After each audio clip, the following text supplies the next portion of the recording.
Salut les investisseurs malins, j'espère que tu vas bien, je m'appelle Gabriel Jarosson. Aujourd'hui on va parler du marché crypto au mois d'octobre, au mois de novembre 2018. Qu'est-ce qui se passe, quand est-ce que ça remonte? Avant de commencer, je t'invite à cliquer sur le bouton s'abonner, surtout si c'est ta première fois ici. Si c'est pas ta première fois et que t'es pas abonné, c'est vraiment le moment de le faire pour t'abonner à la chaîne YouTube Léonis, rejoindre plusieurs milliers d'investisseurs malins et prendre ton indépendance financière. C'est parti.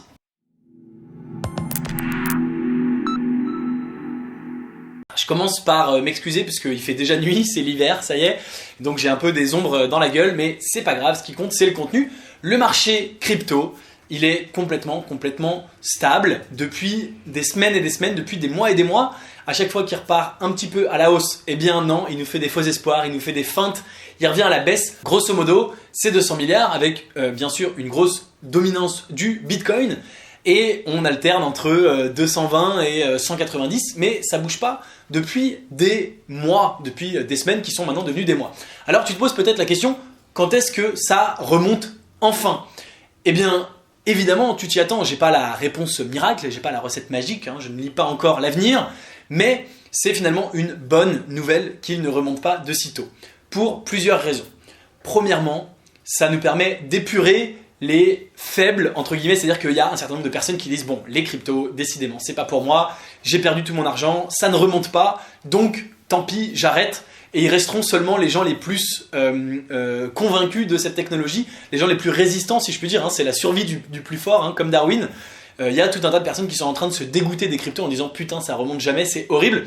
Tant mieux pour nous, tant mieux pour les gens qui hodl, tant mieux pour les gens qui croient vraiment à la crypto sur le long terme de façon fondamentale, parce que ça permet de rester entre gens qui croient vraiment à ça. L'autre point, l'autre avantage, il y a un truc avec l'électricité, non? Bon, on va voir si je reste dans la lumière. Un autre point qui est intéressant, c'est que, à mon avis, plus on attend que la hausse revienne, plus elle sera forte. Pourquoi?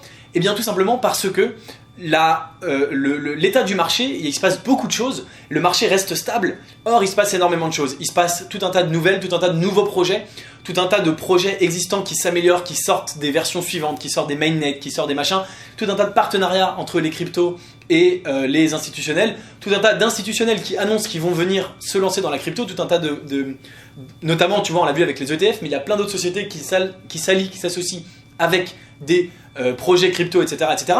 Mais le cours reste le même. Qu'est-ce que ça veut dire?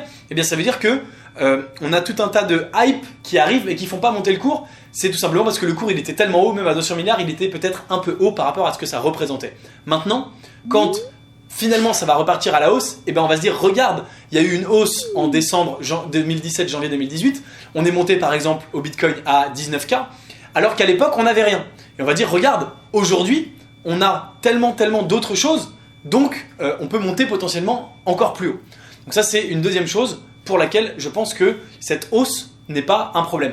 Dernier point, bien sûr, cette hausse qui se fait attendre n'est pas un problème. Dernier point, pourquoi c'est chouette que tout simplement le marché reste aussi bas? Eh bien ça te donne toujours des points d'entrée. Et moi, eh bien, dès que je peux, j'achète des nouvelles cryptos. Si tu veux savoir quelle crypto j'achète, je te donne rendez-vous bien sûr dans mon club privé Crypto Mastermind, je te mets le lien dans la description.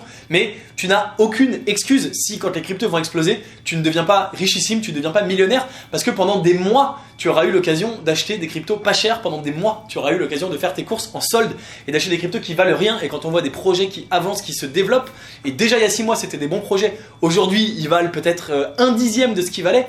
Et c'est juste extraordinaire, ce serait vraiment un crime de ne pas les acheter et de ne pas en profiter. Donc la bonne question qu'il faut que tu te poses, c'est pas quand est-ce que ça va remonter, la bonne question c'est tant que ça ne remonte pas, qu'est-ce que j'achète et dans quoi j'investis, qu'est-ce que je profite, de quelle façon je profite de cette extraordinaire opportunité. Quand est-ce que ça va remonter, on ne sait pas, plus ça remontera fort. Moi bien sûr je pense que ça remontera en 2019, pour 2018 c'est à peu près fini, c'est à peu près mort.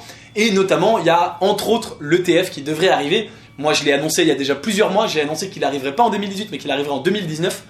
Je peux encore me tromper, puisque 2018 n'est pas terminé, mais il semblerait que effectivement j'ai eu raison. Effectivement, l'ETF est tellement une news importante que ça pourrait être le petit truc qui fait repartir le marché à la hausse. C'est pas sûr. Encore une fois, on ne le sait pas. L'ETF peut arriver et le marché peut rester stable. Mais à force de toutes ces nouvelles qui arrivent, à force de ce marché qui reste stable, au bout d'un moment, il va se passer un truc du marché qui va exploser. Donc ne te pose pas la question de quand ça va arriver, Si tu es un investisseur malin, tu investis sur le long terme, voire sur le très long terme. Donc pose-toi la question, qu'est-ce que je fais en attendant pour en profiter? Une chose que tu peux faire bien sûr si tu veux souhaiter apprendre à investir comme les pros dans les cryptos pour gagner de l'argent, c'est de suivre ma formation Crypto Millionnaire. Tu trouves le lien dans la description, elle s'appelle Crypto Millionnaire parce que tu peux vraiment devenir millionnaire en crypto-monnaie. Encore une fois, c'est encore plus facile en ce moment, c'est presque de la triche. Si tu veux savoir dans quelle crypto-monnaie j'investis mon propre argent, eh bien tu peux rejoindre le club privé Léonis Crypto Mastermind, je te mets le lien dans la description. C'est tout pour cette vidéo, dis-moi ce que tu penses de l'état du marché, dis-moi à ton avis pourquoi ça stagne et dis-moi quand est-ce que tu penses qu'arrive la reprise. C'est une question à laquelle on peut tous jouer les devins et les prédictions, on verra, il y en aura forcément qui auront raison, c'est peut-être toi, c'est peut-être moi, dis-moi ça en commentaire. Si t'es arrivé jusqu'ici, c'est que la vidéo t'a plu, en tout cas je l'espère, si c'est le cas, mets-moi un petit like et bien sûr abonne-toi à la chaîne YouTube Léonis si c'est pas déjà fait. Si c'est déjà fait, tu peux également activer la petite cloche pour recevoir une notification dès que je publie une vidéo. Et c'est tout, je te dis à très vite pour une prochaine vidéo. En attendant, tu peux regarder une vidéo suivante de moi au-dessus de ma tête. Ciao!